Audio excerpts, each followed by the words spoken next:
dispositivo de persecución de opositores durante el macrismo o del proceso que encabezó Néstor y Cristina está intacto, y probablemente si se produce un cambio de gobierno, van a estar esperándolos con el cuchillo y el tenedor. No, y empezando por Cristina Fernández. Empezando por Cristina Fernández. Creo que bueno, por eso Cristina es muy consciente de eso, ¿no? Sí, por eso sorprendió la reunión de fin de semana de Guado de Pedro con Barrio Nuevo, ¿no? Ayer lo aludió. Yo no estaba Rossi. enterado. Yo me enteré por el Chivo Rossi. Sí, lo aludió Rossi, después no pudimos profundizar, pero sorprendió porque Barrio Nuevo fue un actor muy relevante en ese proceso que estamos describiendo, ¿no? De hecho, lo confesó el propio Barrio Nuevo en un programa de televisión. En un ratito me dice acá Nico Lacaba, nuestro coordinador de producción, que va a salir Jorge Duarte contando detalles del encuentro que se dio entre Barrio Nuevo y Guado de Pedro. Ayer, casualmente, cuando hablábamos con el Chivo Rossi, nos decía, che, ¿por qué no lo llaman a Guado de Pedro? Le escribí un mensaje, me lo contestó, así que probablemente lo llamaremos a Guado, si es que quiere hablar con nosotros, por cierto, y demás. Pero bueno, Guado tiene el estilo es más ecuménico, ¿no? Ajá. Tiene un estilo más ecuménico en su proceder político, así que, y bueno, y también es cierto que el gremio gastronómico es un gremio muy importante en la Argentina, ¿no? Y quizás hasta quiso, no sé, habría que preguntárselo a él, ¿no? Es un gremio que viene de una tensión importante, ¿no? La tensión, sí, con un fallo judicial adverso a Barrio Nuevo, ¿no? Justo. Claro, básicamente la discusión sobre la seccional capital del gremio gastronómico, seccional que controla históricamente Dante Camaño, ¿no? Y bueno, ahí hubo un problema familiar político, ¿no? Porque de un lado quedó Dante Camaño con Graciela Camaño, que es la ex mujer de Barrio Nuevo, y además es una política muy importante. De hecho, se pasó miembro del Consejo de la Magistratura, en algún momento compañera de Guado también, ¿no? En el Consejo de la Magistratura, Graciela Camaño. Eva, ¿qué temas tenemos para el día de hoy, Eva? Con respecto a esto, digo, no es de Guado, ¿no es este movimiento la construcción de un moderado, del moderado kirchnerista? No sé. Puede ser. Bueno, a cielo abierto, lado, ¿no? a cielo abierto se ve eso, claramente. Uno lo ve aguado y lo ve de alguna manera, históricamente, lo ve como el canciller de la Cámpora. Bueno, él es integrante de la Cámpora, ¿no? O del kirchnerismo. De hecho, por lo que cuentan los cronistas que conocen el Palacio profundamente, yo lo sigo mucho a Pablo Ibáñez, que para mí es un gran cronista de lo que sucede en el poder y en el oficialismo hoy. Es uno de los pocos puentes que está construido entre Alberto y Cristina. Contacto con Jorge Duarte, ahora sí te escuchamos bien, Jorge. Quedó pendiente preguntarte por la reunión Guado Barrio Nuevo, digamos.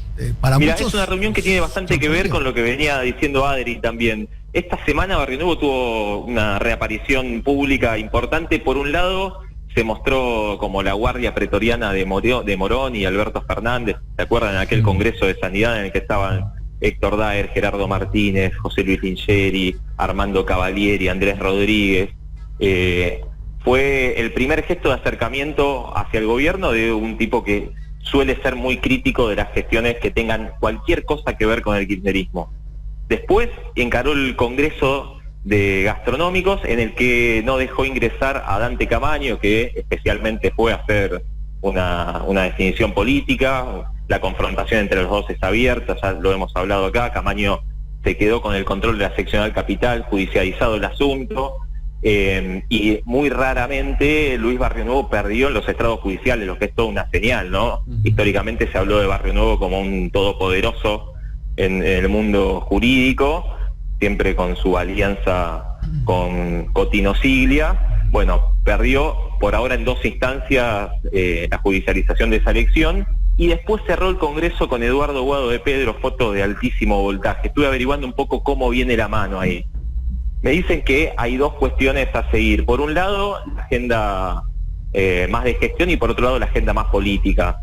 Lo de gestión tiene que ver con el plan de reconversión de planes sociales en empleo genuino. Es un plan que se lanzó desde hace tiempo, es parte de la agenda importante que sigue Guado de Pedro, que tiene a gastronómicos como uno de los puntales, y tiene un antecedente. No sé si se acuerdan, en febrero de este año hubo un primer acto en el que Barrio Nuevo se mostró con la gestión de Alberto Fernández por la incorporación de 4.000 trabajadores de planes sociales a la actividad gastronómica y hotelera. En ese encuentro estaba, entre otros, Guado de Pedro.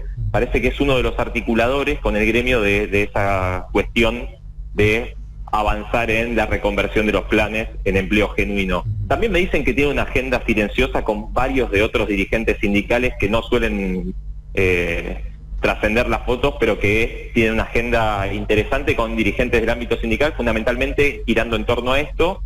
Y después está la discusión más política, que es un poco lo que hablaban ustedes, esta idea de Guado de Pedro de ser una especie de canciller de la Cámpora, que suele tener reuniones en lugares donde tradicionalmente la Cámpora no llega. La previa, si se quiere, fue la participación del propio Guado de Pedro en el foro Yao Yao.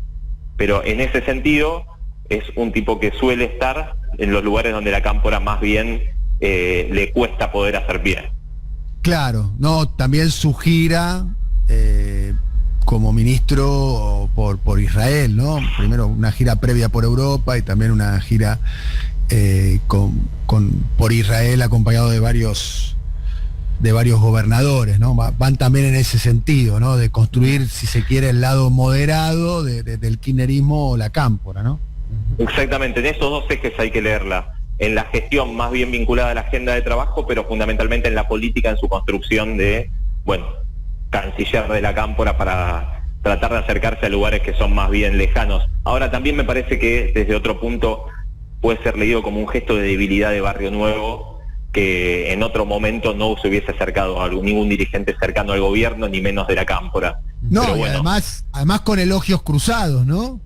Total, sí, lo presentó públicamente a Guado, dijo que es un buen ministro, con mucha sensibilidad, que lo ayudó mucho en los momentos de la pandemia, que siempre tiene el teléfono prendido. Bueno, también es el rol institucional que debe tener un ministro del Interior, más allá de que el vínculo con los sindicatos le pertenece, si se quiere, a Moroni, ¿no? A Claudio Moroni.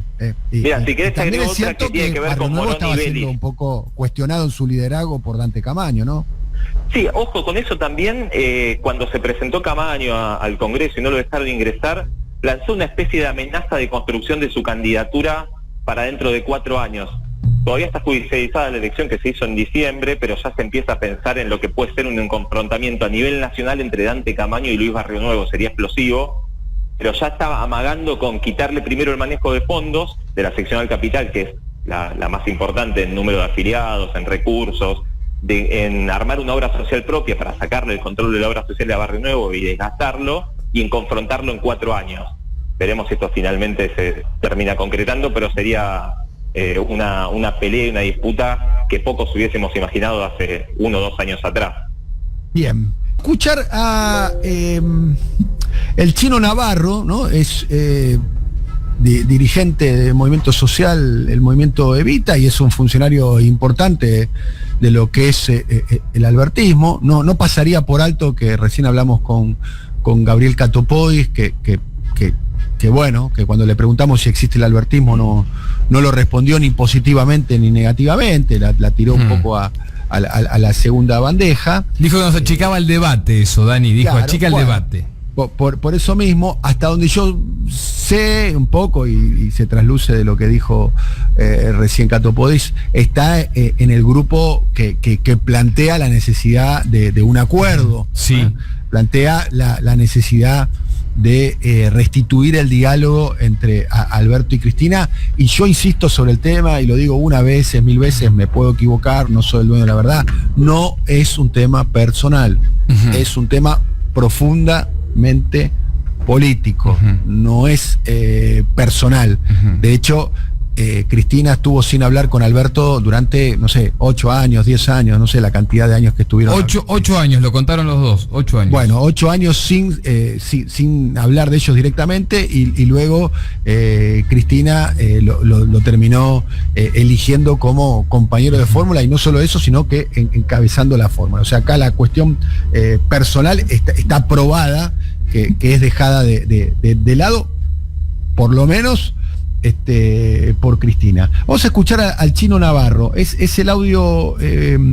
Vamos a escuchar los dos audios. Le aviso ahí a la producción, a Silvio Soler, que está en la operación técnica, a Nicolás Lacaba, que está ahí también en la coordinación. Los dos audios del Chino Navarro, porque en un momento donde hay algunos que están, por lo menos, tratando de construir la mesa y poner las sillas para establecer una mesa entre los diferentes sectores, el Chino Navarro pareciera ser que está viendo otra película y plantea este tipo de cuestiones. Ya que hay voluntad y se habla del Partido Justicialista, que se desafecte toda la actual afiliación, es toda trucha, me hago cargo, mínimo el 50%. En casi todo el país. Puede haber excepciones. Y puede haber PJ donde se reúnan y discutan política, pues yo tampoco conozco todo, pero hablo de Buenos Aires, por ejemplo, o del PJ Nacional, que integró el PJ Nacional de la época de Néstor. Reuniones donde como había antes, congresos, encuentros. Hicimos un congreso después de la derrota del 2015, donde yo hice uso de la palabra en reuniones que fueron internas, y otras que fueron públicas con televisión, pero fueron más discursos que debates. Hay mucho más peronismo afuera del PJ que el PJ mismo. Si hay voluntad, bueno, afiliemos de vuelta, van a tratar, no hay apuro de acá a fin de año. Todo lo que propongo es algo, porque el PJ que Máximo preside, y que yo estuve absolutamente de acuerdo, y el PJ Nacional que yo integro, sí, y conduce Alberto, y también estuve de acuerdo, también recuerdo haberles dicho a ambos en distintos momentos, es un dibujo. El 50% de las afiliaciones son truchas. Truchas quiere decir que no existen. Se afilia para conseguir congresales. No se discute política de verdad en un congreso del PJ, ningún local del PJ, de ningún distrito, salvo honrosas excepciones, hace años. Muy bien, bueno, planteando el tema de la democracia interna en el Partido Justicialista. Bien, Adrián. Bueno, igual vos, perdón, una cosa, vos decías, está viendo otra película, o está viendo una oportunidad, Daniel. ¿Está viendo otra película o está viendo una oportunidad? ¿Quién? ¿Cuál sería la oportunidad? Y ser el soporte de... A ver, Alberto Fernández habló de su posible reelección. Después dijo que no, pero lo escuchamos todo, digamos, ¿no? Bueno, para ir a una reelección, en las palabras del propio Alberto Fernández, tendría que tener, eventualmente, yo creo que no va a ir a una PASO, un presidente no va a una PASO, pero el propio presidente dijo que habilitaría una PASO. Ahora, es un presidente que arribó a la presidencia sin votos propios, sin capilaridad territorial. ¿Quién le ofrece esa capilaridad territorial? ¿Quién le está ofreciendo esa capilaridad territorial hace tiempo ya? El movimiento Evita, las organizaciones sociales, ¿no? Sí, la viene ofreciendo algunas organizaciones sociales. Y la garantiza también, Adri, claro, las dos cosas. Y porque el presidente tiene que construir, de algún modo, si va a disputar electoralmente por cuenta propia, digamos, sí, no porque se vaya a romper el Frente de Todos como dispositivo electoral, pero si hay una interna, imaginemos ese escenario que es el que se formuló, uno de los que se formularon. Bueno, tiene que tener su propia estructura territorial. Sí, la estructura de los movimientos sociales, no solo el movimiento social que integra Fernando el Chino Navarro, son identificados con cierta opacidad en sus operaciones, digamos, ¿no? No son de los, para decir de una manera, de los participantes en el debate público que más transparencia tienen en sus procedimientos. Dicho sea de paso, es un procedimiento, el otorgamiento de planes sociales, su registro. Alguien ayer en el PJ donde hay mucha opacidad. Es de las políticas públicas que tiene un cuestionamiento, además hasta te diría, hay como cierto consenso en diferentes fuerzas políticas, con diferentes argumentos, por cierto, la derecha de un modo, los sectores nacionales populares de otro, a propósito de la opacidad de las políticas de los planes y los movimientos sociales, que no pasa por caso con las jubilaciones y que no pasa por caso con la asignación universal, para decir, no son, nadie cuestiona eso, y sin embargo los planes sociales sí tienen un cuestionamiento, ¿no? Digo, bueno, pero vamos a hablar de dibujos y obras pictóricas y artistas plásticos, ¿no? Se podría ampliar, ¿eh? Bueno, justamente ayer alguien en el PJ bonaerense decía, bueno, si vamos a discutir, digamos, la fiabilidad de las afiliaciones y la composición de los padrones, bueno, abramos también los padrones de los programas sociales. Con lo cual ahí se desataría una batalla ya no narrativa, ya eso no sería un debate interno, con perdón, ¿no? Con esa agenda que están diciendo, Adri y Dani, hoy hay una reunión muy importante a las 3:30 de la tarde en Almirante Brown, Martín Guzmán, Juanchi Zabaleta, con los titulares de varios movimientos sociales, entre ellos Emilio Pérsico, Daniel Menéndez de Barrios de Pie, Gildo Norato también de la UTEP, van a estar allí, digo, para darle un poco de contexto a esto, y los primeros que publicaron esta noticia fueron TN en su versión digital e Infobae diciendo, bueno, los movimientos en busca del apoyo a Alberto Fernández y demás. Hoy ese encuentro, ese convite es a las 15:30 en Almirante Brown. Muy bien, bueno, buen dato el que estás aportando, entonces, de la reunión que está viendo, de lo que es identificado como el albertismo. Vamos a escuchar a Parrilli. Hay un audio de Parrilli a propósito de la decisión de citar a Gustavo Vélez, que es una de las personas, secretario de Asuntos Estratégicos, es una secretaría que depende directamente de Presidencia de la Nación, y es un hombre que está muy cercano a Alberto Fernández. De hecho, en la última gira lo acompañó. Si podemos definir los 20, 25, 30 metros cuadrados que rodean al presidente, en esos metros cuadrados está Gustavo Vélez. Y Oscar Parrilli dice esto, y vamos a ampliar ahora con Eva Moreira. A ver. El proyecto de la cuarta central nuclear está demorado, paralizado, pisado en la Secretaría de Planeamiento Estratégico desde hace más de 3 meses, sin ningún motivo o razón justificable. Esto se firmó en enero y en febrero ya estaba todo listo. Hay 270 días para iniciar la concreción y el ingreso de dinero, y hace 3 meses que lo tiene demorado el secretario Vélez, no sabemos por qué motivo, para nosotros injustificada e innecesariamente, y poniendo en riesgo obviamente este crédito, ¿no?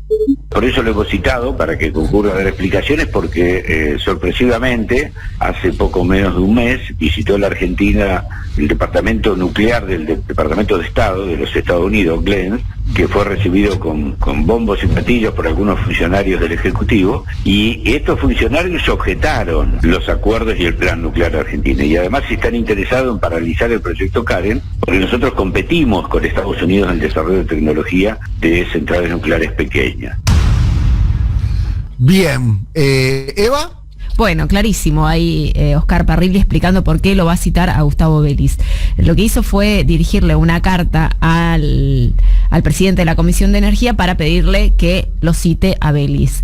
Lo van a hacer, todavía no hay fecha, no se sabe cuándo Vélez va a ir al Senado, pero esta es un poco la causa, ¿no? Hay obras nucleares trabadas que dependen de China, donde los acuerdos con las autoridades chinas disponían el financiamiento total del proyecto, y al no firmarse esto se está demorando el inicio de Atucha 3. Bien, el presidente además en su paseo por Europa, donde dio básicamente muchas entrevistas, entre las cuales dio una entrevista en la Deutsche Welle, que es la entrevista esa que generó una tirria por parte de un editorialista del medio Sputnik, que es un medio de financiamiento estatal ruso. También hizo referencia, Eva, oyentes, al vínculo con China. Se declaró nuevamente, ¿no? Casi como una identidad propia, que lo había hecho anteriormente, casualmente también ante un mandatario europeo, lo había hecho ante Pedro Sánchez. ¿Se acuerdan en la famosa jornada donde el presidente dijo que los brasileros salen de la selva? Bueno, los mexicanos, ¿de dónde salían? No recuerdo.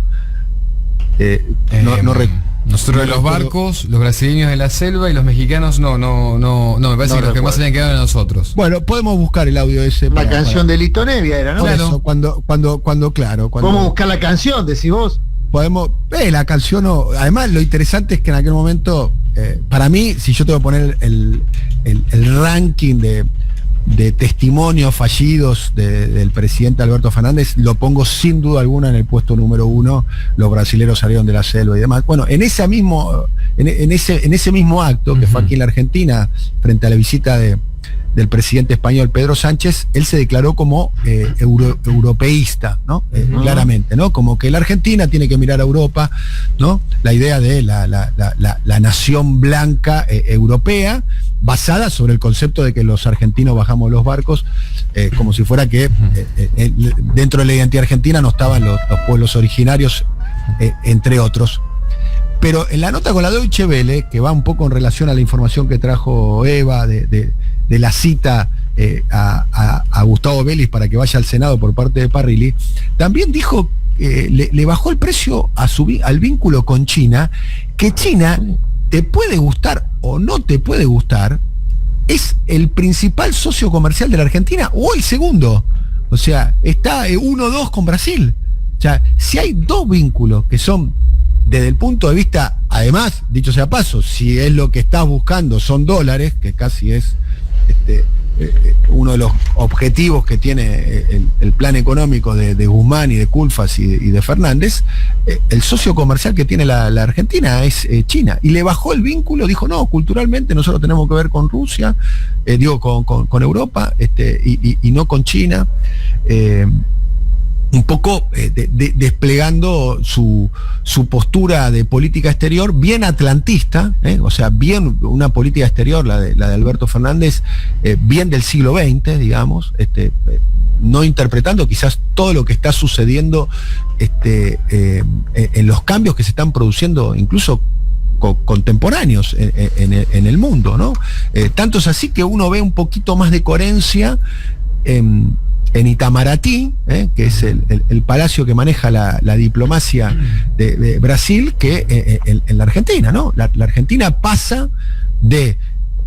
inició su gobierno Alberto Fernández diciendo, mi eje diplomático es Buenos Aires-México, voy a construir un eje progresista, lo dijo el presidente, textualmente, no estoy inventando nada, entre Andrés Manuel López Obrador y la Argentina, y después distanciándose de López Obrador. Bueno, el último distanciamiento lo contabas vos ayer, Adrián, que tiene que ver con lo que va a suceder con la Cumbre de las Américas. Después va un día a Rusia y le dice que quiere terminar con la dependencia de Estados Unidos, y luego dice que Rusia sea el inicio la puerta de entrada, que Argentina sea la puerta de entrada de Rusia en la Argentina, y bueno, y a las 4 o 5 semanas cambia de posición.